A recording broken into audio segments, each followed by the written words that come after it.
Have you ever heard the one about how breastfeeding is free?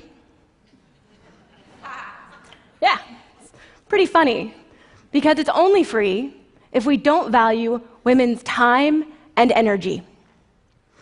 Any mother can tell you how much time and energy it takes to liquefy her body, to literally dissolve herself as she feeds this precious little cannibal. Milk is why mammals suck. At Arizona State University, in the Comparative Lactation Lab, I decode mother's milk composition to understand its complexity and how it influences infant development. The most important thing that I've learned is that we do not do enough to support mothers and babies. And when we fail mothers and babies, we fail everyone who loves mothers and babies.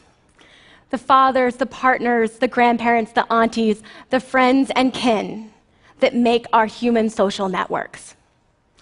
It's time that we abandon simple solutions and simple slogans and grapple with the nuance. I was very fortunate to run smack dab into that nuance very early during my first interview with a journalist. When she asked me, how long should a mother breastfeed her baby?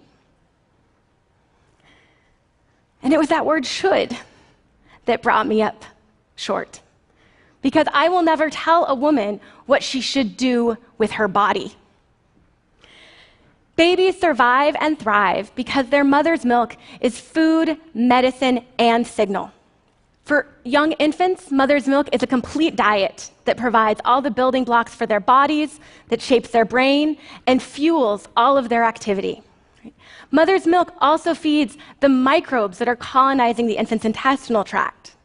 Mothers aren't just eating for two, they're eating for 2 to the trillions. Right? Milk provides immunofactors that help fight pathogens, and mother's milk provides hormones that signal to the infant's body.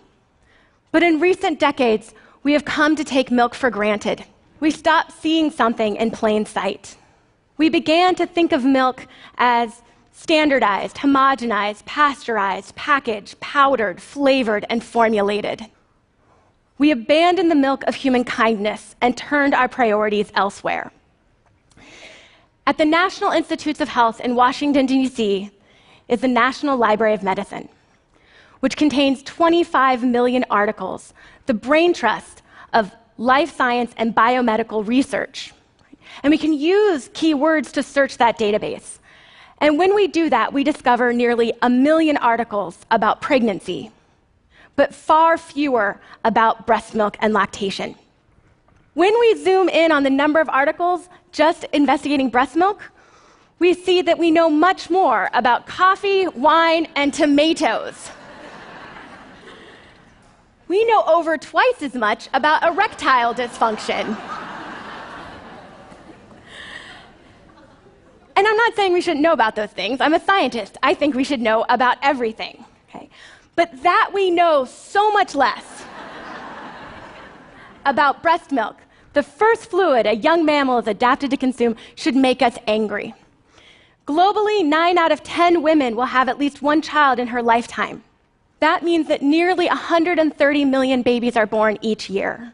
These mothers and babies deserve our best science. Recent research has shown that milk doesn't just grow the body, it fuels behavior and shapes neurodevelopment.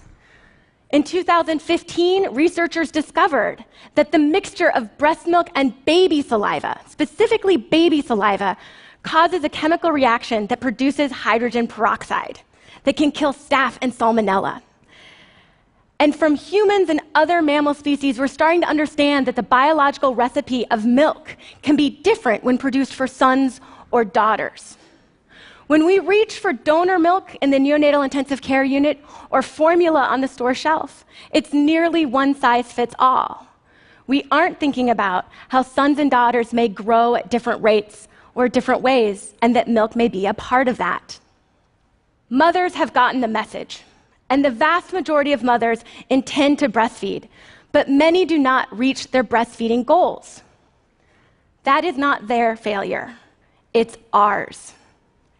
Increasingly common medical conditions like obesity, endocrine disorders, C-section, and preterm births all can disrupt the underlying biology of lactation. And many women do not have knowledgeable clinical support.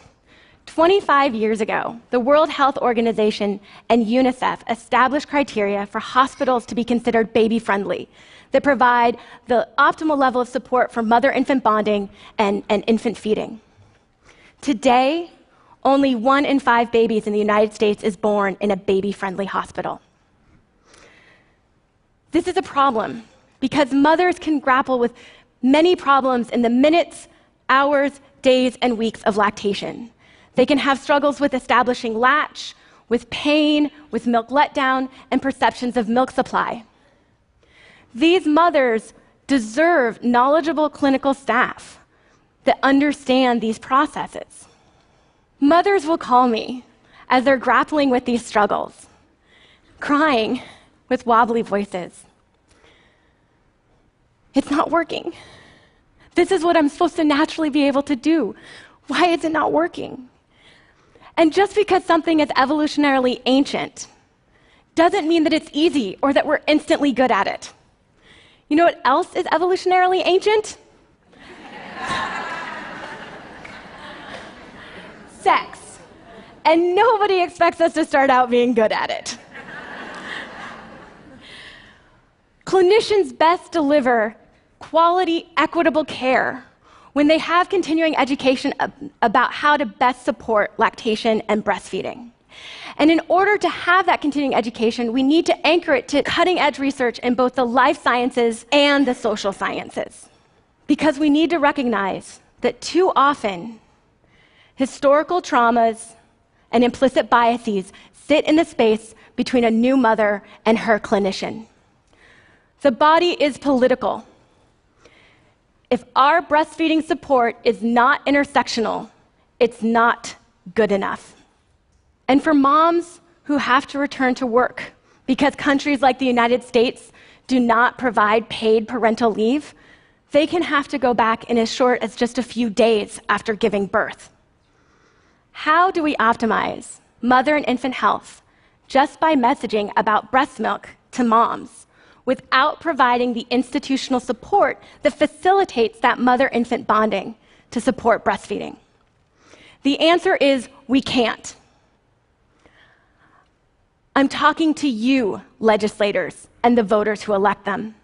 I'm talking to you, job creators and collective bargaining units and workers and shareholders. We all have a stake in the public health of our community, and we all have a role to play in achieving it. Breast milk is a part of improving human health.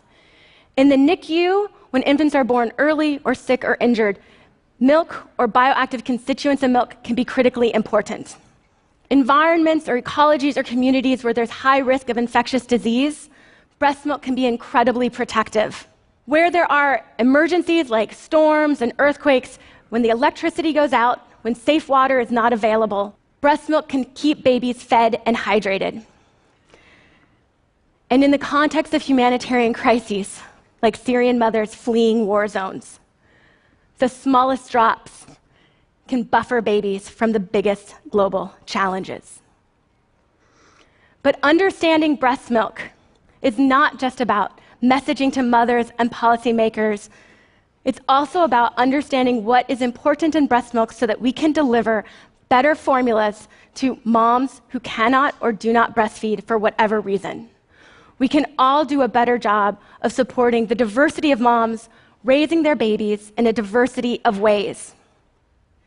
As women around the world struggle to achieve political, social, and economic equality, we must reimagine motherhood as not the central core aspect of womanhood, but one of the many potential facets of what make women awesome.